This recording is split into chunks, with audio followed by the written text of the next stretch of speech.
Ari ambuye naira naine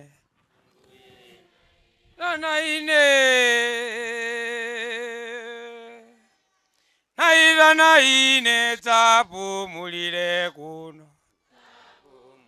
mwana we tapumulire kuno iweyo tsamira muru mwana we mwana iwe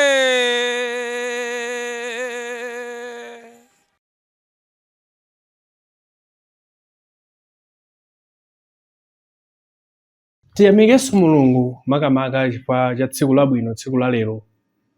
Pa programu yathu ya lero muli ndine malo wanu Pinjero Gondwe.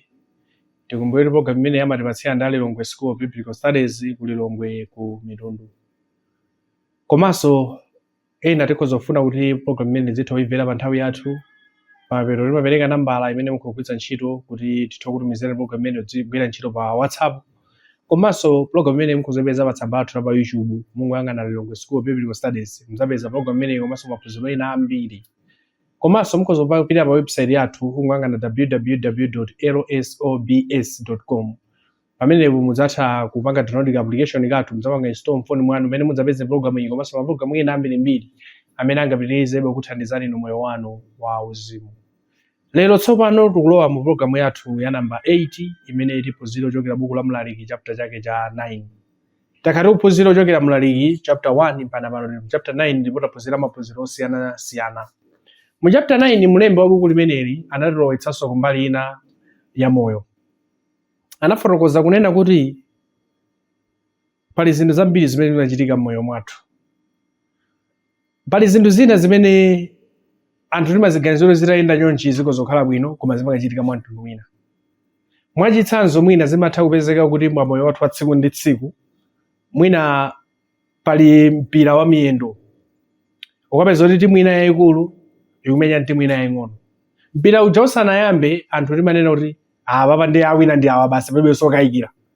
Mpira chakuyamba pamatha 90 minutes upeza kuti timu imene mayikayikira ija yawina. Anthu kubata kuti zatheka bwanji kuti zilero. Chifukwa pali zinthu zina zimene zili zochitika moyo mwathu zimene zimasiya munthu kukamwa kakasi mwina tinganene choncho. Mlaliki ameneyi mu chapter 9 anakambaponso pa zinthu zina zimene zimachitika moyo mwathu zimene nthawi zina anthu amakhala ndithu ndi mafunso. Zaterenso bwanji? Ife timuona ngati zitereka. Ndete ntitseguleni buku la Mlaliki limeneli chapter chake cha 9 tione zimene mlembi Solomoni anafotokoza. Choyamba Mlaliki imeneyi chapter 1 anayamba kunena kuti pakuti zonsezi ndinazisunga mu mtima ndikalondoleretu zonsezi. Kuti olungama ndi anzeru ndi ntchito zawo ali m'manja a Mulungu. Ngakhale kukonda, ngakhale kudana anthu sadziwa zonse zili mtsogolo mwawo. Akunena kuti moyo wa munthu chimene mwene zindira chonero kuti inde moyo timati moyo wa munthu. Koma mlembi akunena kuti zonse zili m'manja mwa Mulungu. Chifukwa munthu losadziwa za mtsogolo kuti nkhozodana ndani, nkhozokondana ndi ndani. Umadzango zindiro wakumana nazo zinthu zichangulizo kodi izinso zakhala bwanji. Koma kunena kuti chimene lero zindikira moyo muno ndi chinthu ichi. Moyo wathu uli m'manja mwa Mulungu. Inde timanena wachotsa moyo wa munthu. Ndiziziwa ndithu zimene timazifotokoza. Koma kunena kuti moyo wa munthu uli m'manja mwa Mulungu. Ndipo Mulungu amene amadziwa akufuna tiuze kuti kodi tsopano moyo umayenera kuyenda bwanji kapena tikozokumana zinthu zotani kapena moyo uli wotani pa zinthu zina. Ndi ananena kuti tisayiwale kuzikumbukira chinthu chimene chichi. Chinthu china chimene ananena pa verse yake ya 2 mpaka na verse yake ya 3 anakamba kuti zonse zigwera onse chimodzimodzi. Kanthu kamodzi kangogwera wolungama ndi woyipa, ngakhale wabwino ndi woyera ndi wodetsedwa, ngakhale wopereka nsembe ndi osapereka nsembe konse, wabwino walingana ndi wochimwa, wolumbira ndi osalumbira. Ichi ndi choyipa zonse zichitidwa pansi pano, chakuti kanthu kamodzi kagwera onse. Indetu mtimanso wa ana anthu wadzala udindo, ndipo misala ili mtima mwa iwo akali ndi moyo, ndi pamene apita kwa akufa.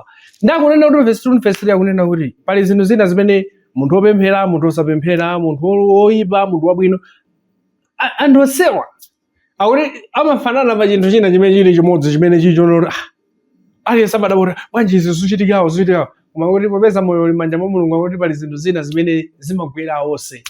Ndazine ndikuzonjezeraponso mwina tikakamba ngati za mvula, akati kugwa mvula imagwera pa anthu onse, akati zinthu zakwera mtengo zimakhudza munthu onse, akati zinthu zatsika mtengo zimakhudza munthu ina aliyense, akati kuli njala aliyense imamukhudza. Ndakuti zinthu zina ife titakhala anthu mwina tikozokhala ndi maganizo oti koma I think zinthu zisamatere ayi, koma pali zinthu zina zimene aliyense zimamupeza ndithu, tikakambana ngaifa aliyense imamupeza. Ndakunena kuti ichinso chikhale m'mutu mwathu. Sanalekere pomwepoyi, vesi 4 ndi vesi yake ya 5 ananenanso chinthu china, pakuti oyang'ana ndi amoyo onse ali nacho chiyembekezero. Akuti oyang'ana ndi amoyo onse ali nacho chiyembekezero, pakuti galu wamoyo aposa mkango wakufa, pakuti amoyo adziwa kuti tidzafa, koma akufa asadziwa kanthu bii, sadzalandira mphotho pakuti angoyiwalika. Ndakuona chinthu china chimene lero chidziwa chinthu ichi, mumadziwa kuti galu wamoyo amaposa mkango wakufa? Zoona. Mkango ukozokhala ndi nyama yoopsa, koma mkango wakufa sungapose galu wamoyo. Pa mkango wakufa sungakulume koma galu wamoyo akozokuluma. Inde mwina galu sangakuphe, mwina tikutero, mwina galu sangakuphe koma mkango pali kuthekera kuti kozokupha. Koma mkango wakufa umakhala woposedwa ndi galu wamoyo.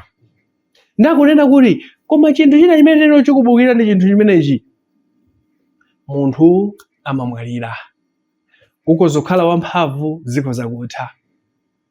Izi zikhale mu moyo mwathu, chifukwa unde zochitika za moyo mwathu muno. Anthu tikamakhala akuti tisayiwale zimenezi. Ndatafotokoza zinthu zimenezi, mama kati sanapitire nthawi zina anthu amakhala ndi mafunso oti sadzalandira mphotho. Ndizoti munthu akamwalira salandira mphotho ayi. Tikalinga buku la Luka chapter 16 verse 19 umatsika musufika verse 31 ndimapeza nkhani ya mwini chuma ndi Lazaro. Ndimapeza anthu awiri aja amene amachita chifuniro cha Mulungu anapeza moyo osatha wina sanapeza. So maori sapeza mphotho satanthauza zimenezo. Komanso tikona buku la Chivumbulutso chapter 6 verse 9 mpaka 11 anafotokozanso chimodzimodzi. Koma imene afuna kunena ndi chonena kuti munthu akakhala wamwalira kwa anthu amoyo palibenso china chimene amachita. Sakaona amene omwe lero timpatsa mphatso ukati tani ayi sapangatso zimene zimakhala kuti za anthu abatsi. Koma munthu akamwalira mzimu wake umakalandira moyo osatha ndi madziwa ndi mphotho imene amalandira. Komanso amayiwalidwa bwanji munthu akamwalira tikayika m'manda basi timapitirira moyo wathu. Inde timankumbukira komabe moyo wathu umapitirira. Sukhalanso umangika kuti bambo anga anamwalira, amayi anga anamwalira, kapena abale anga anamwalira, ayi zonsezo zimatha, moyo umapitirira. Ndembe pamene timakangati tayiwalira pamenepo. Atafotokoza zimenezi, popita m'musimo tsopano anafotokozamonso zinthu zina zitatu. Analigawa bulu pofotokoza zinthu zina zitatu. Choyamba anafotokoza kuti popeza tidzafa ndiye titani pamene tili ndi moyo. Choyamba chimene anafotokoza chimenecho. Chachiwiri chimene anafotokoza kuti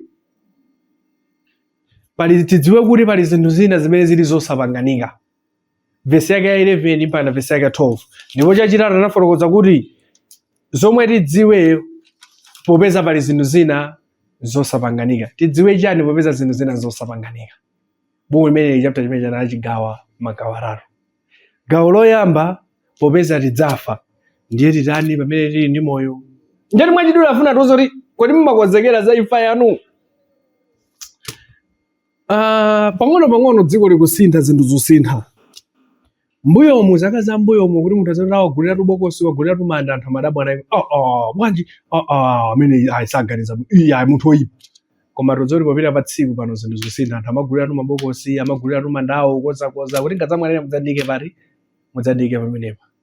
Ndiye koma mulembe akuti chinthu chofunikira kukonzekera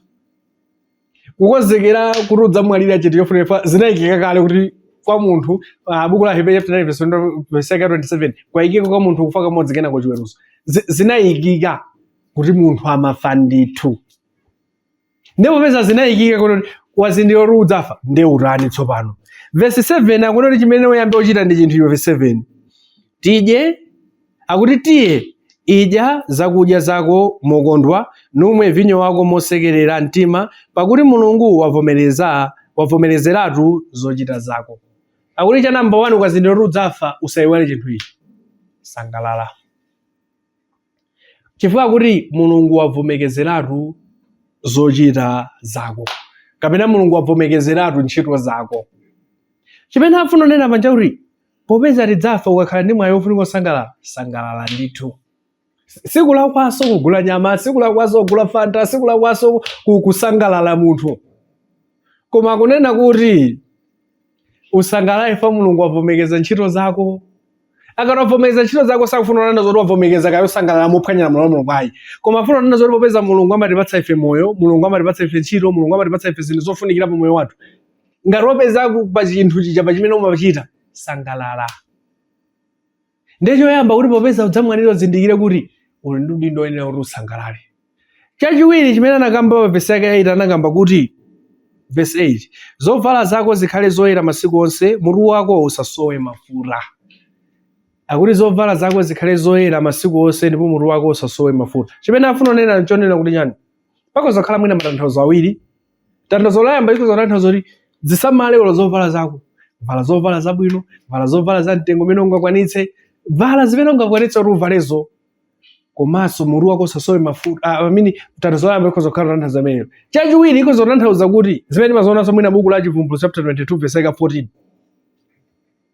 Akati zovala zako zikhale zoyera masiku onse, ziko zofuna tanthauzo kuti usamalire za moyo wako wauzimu. Monga pa buku la Chivumbulutso chapter 22 verse 14, kuchapa zovala zako ndikofunika, kukoza moyo wako ndikofunika. Moyo wako nthawi zonse masiku ako onse amoyo akhale oyera. Chifukwa njani ene kuti ukhale oyera? Udzafa. Kuti ukadzafa ukadzakumana ndi Mulungu, chidzakuchitikire njani? Ndi pamene usangalala usayiwale kuti uli ndi udindo wokoza moyo wako. Kuti moyo wanu muukoza bwanji? Akuti ukozere tsiku ndi tsiku, tsiku lakufa ndi silidziwika. Atiuza musimu likamatsika bufuna kuti simizo tsiku lakufa silidziwika, anapereketsanso za mbalame komanso nsomba tiziona musimu. Ukoze moyo wako. Ndi chachiwiri chimene anena kuti kozani moyo wanu. Ngati kuli kuvala ndi komanso moyo wanu wazimosayera, komanso tsitsi lanu lisasowe mafuta, lisamaleni tsitsi lanu. Munthu adzioneka ndithu kuti koma munthu yaone kuti moyo uli bwino kawo. Chinthu chachitatu chimene akunena kuti pa verse 9, khalani mokondwa ndi mkazi unkonda masiku onse a moyo wako wachabe, umene Mulungu wakupatsa pansi pano masiku onse achabe, pakuti ilo ndilo gawo la moyo ndi ntchito zimene uvutika nazo pansi pano. Chachitatu akunena kuti munthu uyenera kukhala wokondwa ndi mkazi wako. Uyenera kukhala wokondwa ndi mkazi wako. Akuti masiku angati? Masiku onse a moyo wako. Tikabwerera buku la Genesis, Adamu ndi Hava atayika munda muja, Mulungu anakonda kuti banja likhale la choncho. Ndi apa kutitsimikizira kuti Mulungu anakonzanso kuti banja likhale la muyaya, ukhale wokondwa ndi mkazi wako masiku onse a moyo wako. Choyamba watchula, chachiwiri watchula, apa walitchulira chachitatu kuti chani? Kondwani ndi mkazi wako. Chinthu chachifolo tikuchipeza pa verse yake ya 10, kunena kuti chilichonse dzanja lako lichipeza kuchichita, uchichite ndi mphamvu yako, pakuti mulibe ntchito ngakhale kulingalira, ngakhale kudziwa, ngakhale nzeru kumanda opitako. Chinthu chachifolo chimene akunena kuti limbika za ntchito zomwe upaka. Kandi wa business ikapo mtima, kaya wagwira ntchito ikapo mtima, kaya umapanga chani ikapo mtima. Chifukwa chake ndi chani? Akuti kumene upitako uri kumanda kulibe izi. Ndani kuti kumanda kulibe kumanda kulibe kulima, kumanda kulibe zonoti kayo dzudzuka 7 koloko kumapita kuchito kulibe. Tikakamba za kumanda sutu kamba za kumanda umene ngomba moyo wina that is.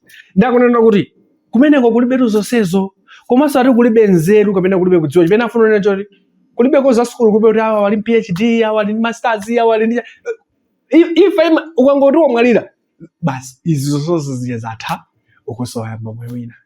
Ndalo pamene uli ndi moyo uno udziwe kuti zinthu zoyenera pangiratu ifa kwina kulibe. Koma kuti pamene upanga usayiwale udziyeretsa zovala paja musayiwale. Moyo uli ndi malire. Zimene ungapange pano kulibe kuti kamaona Bible imene zoti kulibe so kukwatira kapena kukwatiwako.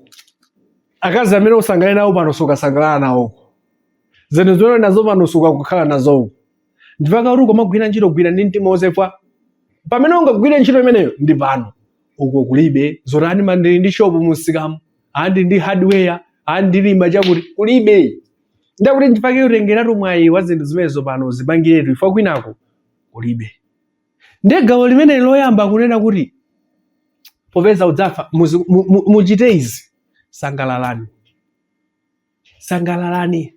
yeretsani zovala zanu komanso khalani bwino ndi mkazi wanu moyo wanu wonse komanso inu muziwindikire kuti mwene olimbika pa zinthu zimene machita ndi mtima wanu wonse mukati muzione zinthu folo zimene zitchula papazi tikoza kuzipanga samalize motere choyamba akunena kuti munthu umayenera ndithu kusangalala ndi ntchito zako alipo anthu ena amene amagwira ntchito koma sasangalala nazo ndi mistake because upanga chinthu chimene sikusangalala nacho ndikoma baibulo kuti zoti sangalala ndi ntchito zako chinonse chimene uchigwira ndi dzanja lako chikusangalatse chachiwiri akunena kuti munthu amayenera kusangalala ndi banja lake kapena ndi mkazi wake usangalale ndi ntchito zako usangalale ndi banja lako ndiye chimene mulungu akunena chonoti moyo unoti mulungu anakukonza kuti mbali zonse uzikhala usangalala ndithu ukakhala ku nyumba usangalala ukanyoka nyumba upita ku business ntchito zikasangalala mbali ziwiri izi zofunikira pa moyo wathu koma tangoganizirani za munthu amene sasangalala mbali ziwiri zonsezi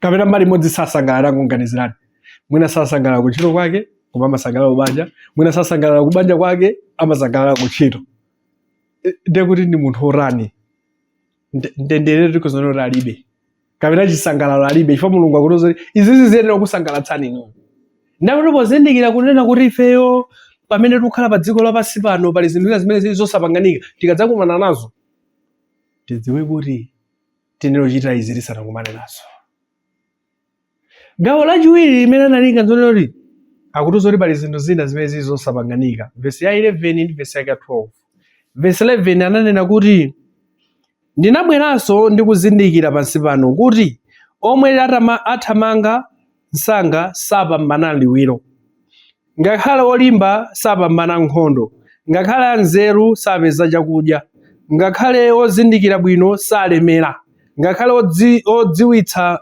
sawakomera mtima koma yese angoona zongwera nthawi yache apa watchulapo pafupifupi zinthu folo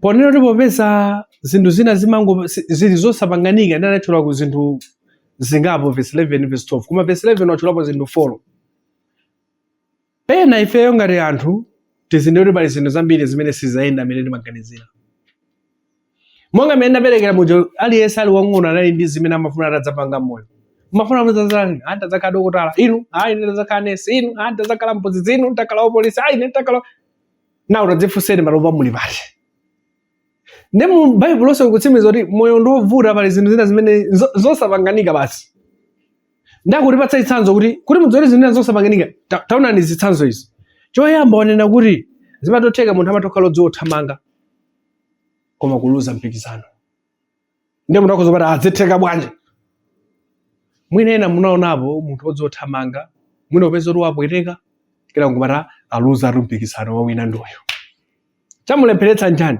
anabwereka mwina ngatali sabato zothamangira sabato zinapezo kuti zavuka pena pake ndakuti moyo ndosapangani ukozokhala odziwa china chake koma moyo ndovuta nthawi zina ukozosakwanitsa kupeza zimene umaganiza kuti ungazipeze kapena zimene anthu amaganiza kuti uyu ndani yakutere uyu basi mpira umene zimatotezeka odziwa umenya mpira timu yabwino koma ukaluza tsiku lina choyamba kunena chachiwiri akunena kuti nthawi zina zimatopezeka kuti munthu wamphamvu kuluza nkhondo tindi zitsanzo zabwino David ndi Goliath Samson si anthu achibwana na Goliath si anthu achibwana na Samson koma chinachitikira ndi chani ndakuti pali zinthu zambiri zimene zovuta ndithu mmoyo muno ndipo china chachitatu chimene akunena kuti nthawi zina wanzeru koma osapeza chakudya kapena tikozonera kuti wanzeru koma mwina osapeza ntchito akokhala ndi degree yake kuchokera sukulu yovomekezeka bwino koma ntchito osayipeza wina alibe degree apeza ntchito yabwino kapena kukhala ndi moyo wabwino kuposa ophunzira uja Ndakuloti moyo mutu mmodza zinthu zimene zakulaku. Pali zinthu zina zosapanganika. Ndakuti mukonzekere. Muzindikire kuti kuzokumana nazo. Komanso sanalekeze kuimba kunena kuti pa verse 11 yokubapero wale kuti ngakhale odziwitsa chapter 9 verse yake ya 11 akunena kuti ngakhale olimba sapambana nkhondo, ngakhale anzeru sapeza chakudya, ngakhale ozindikira bwino salemera. Mwina munabvapo mawena kuti ife ndife ni tauni ife. Ndakuti nthawi zimene chiti kukhala mwini tauni, koma tauni yosaoneka kuti mwini ndiwe. Ndiye mulemba kunena kuti moyo wathu pali zinthu zambiri zimene zizosapanganika. Ukozokhala mwini tauni koma osalemera. Ena ongobwera kuti atigulitsani malo panga ngozera achira bwino posa inu yono. Sizimatanthauza kuti popeza iweyo udziona kuti uli ndi zoyenereza atatu zinthu ziyenda mmene ukuganizira. Afuna kuti tichotse maganizo amenewo. Ndazina zimapezeka anthu. Ine ndalima nditu 20 acres moti chaka chino akamawerengera pakaketa. Chaka chino ngamawerengera ndime zoti matumba nditu kasakwana 1000 kaya, kasakwana 600, kasakwana 500 awerengera choncho pakaketa. Ukakolola ukapeza kuti wapeza matumba 100. Wina analima 3 acres wapezanso matumba 100. Chavuta ndi chani? Koma vula ngati nagwa bwino. Ndi pakanena kuti moyo ndi osapanganika. Pali zinthu zina zitipeza ndithu zimene situziganizira zikozotipeza, koma zidzatipeza. Ndakuti zoti tizikumbukire kuti zinthu zimenezo zidzatipeza ndithu. Pamene akumaliza kuti zinthu zina zimangobwera chifukwa osatifa cha ife koma ife kuti mukumbukira verse 1 ija imene tinayambira kuyiwerenga ija verse 1 ananena kuti chani? Zonse zili manja a Mulungu. Ukangoona ngati zinthu zonse zili m'manja mwako, chiyambi chako mcha mistake ndimeneyo. Koma uzindikire kuti zonse zili m'manja mwa Mulungu, moyo ndi osapanganika. Verse 12 anapitiriza kunena kuti pakuti munthu sadziwiratu mphindi yace, monga nsomba zigwidwa mukonde woyipa ndi mbalame zikodwa mu msampha, momwemo ana anthu agwidwa ndi nthawi ya tsoka, ngakhale msampha umene uwagwera modzidzimuka. Akuti ndiupatseni sanzo chitumzo kuti moyo ngosapanganika. Taganiza ndi mbalame ndi nsomba. Kodi mbalame kukamacha ikamauluka kuti ukasaka chakudya, iyembekezera kuti sibweranso pa chiso dzaona nake? Siyembekezera zimene. Nsomba ikamadzuka ngati zimagona, nsomba ikamadzuka kupita ukasakasaka chakudya, iyembekezera kuti sibweranso? Yankho loti ayi. Chifukwa pamene nsomba ipita ukasaka uko, mbalame ipita ukasaka, pamakhalanso pali munthu apita ukasaka. Ndiye onsewa kakakumana kumene kuti wina amakagwedwa tsoka tsopano. Ndakuloti kuti mdzoti moyo ngosapanganika ndi zimenezo. Ukozokhala ndi mapulani ambiri, ukozokhala ndi ndondomeko imene ufuna uchikwanitse, koma moyo ndi osapanganika. Ndiye chifukwa kuti nawenso munthu ukozokwezeka kuti tsiku linongogwa mu msampha basi. Umayembekezera izi ukumana ndi izi. Umayembekezera kuti ukhala ndi moyo osakumana ndi moyo. Umayembekezera kuti chaka cha mawa panga zinthu osakumana nazo. Ndakuza kuti tisayiwale moyo wa munthu ndi osapanganika. Pali zambiri zimene tidzakumane nazo zimene sitimayembekeza kuti tingakumane nazo, koma tidzakumana nazo. Gawo lachitatu limene analimbana nalo Solomoni mu chapter chimenechi, verse 13 mpaka verse yake 18, ndi zomwe tiyenera kudziwa popeza zina zosapanganika. Kapena popeza zina zimangotigwera. Kuti kodi titirani popeza pali zinthu zina zimene zimangotigwera? Titani tizikhala ndi mantha popeza kuti zinthu zimangogwa? Anati ayi, mudziweru chinthu ichi. Pa verse yake 13 akunena kuti ndaonanso nzeru pansi pano motere, ndipo inandionekera yayikulu. Akuti ndaona nzeru pa dziko lapansi pano ndipo nzeru imene inandionekera yayikulu. Inamuonekera yayikulu bwanji? Pa verse yake 14. Panali mudzi waung'ono muli anthu owerengeka, ndipo inadzako mfumu yayikulu, ni izinga ndi nkhondo, ni mangapo malinga akulu. 15. Koma anapezedwamo mwamuna wa nzeru osauka, yemwenso napulumuka mutsa mudziwo ndi nzeru zace, koma panalibe anthu anamkumbukira osauka ameneyo. Pamenepo ndinati nzeru ipambana mphamvu, koma onyoza nzeru ya osauka osamvera mawu ace. Mawu a nzeru achete amveka kuposa mfulu kwa olamulira wachitsiru. Nzeru ipambana zida za nkhondo, koma wochimwa mmodzi aononga zabwino zambiri. Verse 10 mpaka verse 16 akuti popeza pali zinthu zimangotigwera ndetitani. Tisaiwale kuti moyo wa munthu uli m'manja mwa Mulungu. Akunena kuti choyamba chimene unodziwa chinthu ichi, nzeru imapambana mphamvu. Chifukwa chananena kuti nzeru imapambana mphamvu pamene tikukamba kuti popeza zinthu zosapanganika ndi munthu atani.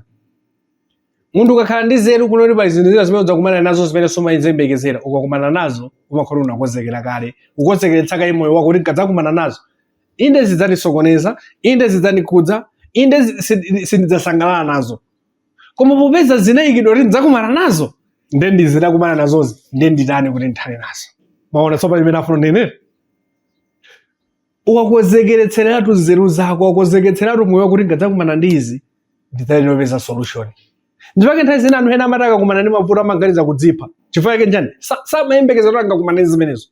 Ndamaona ngati kudzipha ndi solution. Ndakuti tikumana ndi mavuto moyo muno, koma tikonzekere.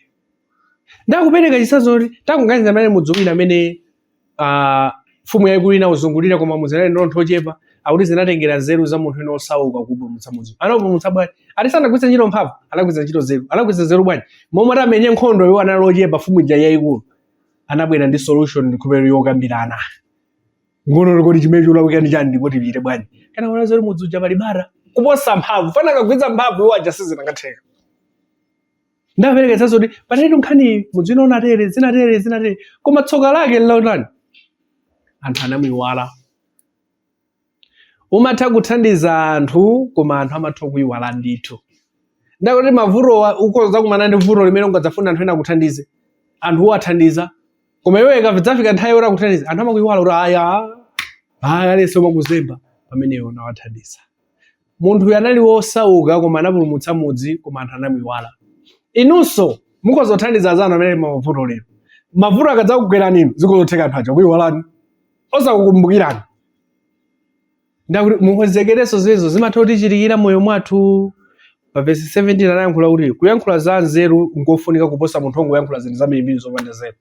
Anena amatokala akuluakulu koma kuyankhula zopanda nzeru, wina wang'ono yankhula nzeru. Ndakuti chofunika kwambiri ndi kuyankhula zinthu za nzeru, kuyankhula zinthu zomanga osati zinthu zopasula. Osati popeza ndiwo wamkulu ndira wayankhula zinthu za nzeru. Ayi. Verse 18 pa verse yomaliza kuti nzeru ipambana zida za nkhondo, koma wochimwa mmodzi aononga zabwino zambiri. Tikawerenga verse ini mandithandiza kuti ndibwerere buku la Yoshua chapter 6 chapter 7. Yoshua chapter 6 chapter 7 yopezapo nkhani ya ana Israeli, Joshua pamene amafuna kuwatenga wapititsa ku nthawi ena Mose na Yoshua pamene amafuna kuwatenga anthu aja wapititsa ku dziko la malonjezo. Anapita mzinda wina, panapezeka pali munthu wina Akani anaba zinthu zina. Pamene Israeli amafuna kukamenya nkhondo ina, analuza chifukwa cha munthu mmodzi. Ndakuti nthawi zinati kukhala ndi anthu amene ochimwa mmodzi amatha kuononga zinthu zambiri.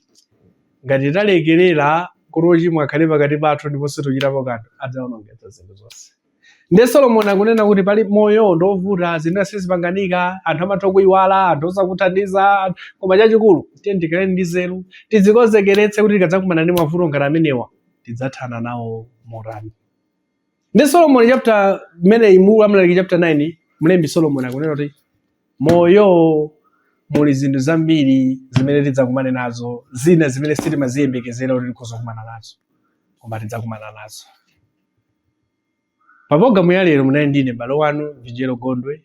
Tikumbukire programu imene amatipatsira ndali Longo School Biblical Studies. Mwina tili ndi funso kapena ndimanga tikugwiritsa ntchito nambala iyi 0822 766 018.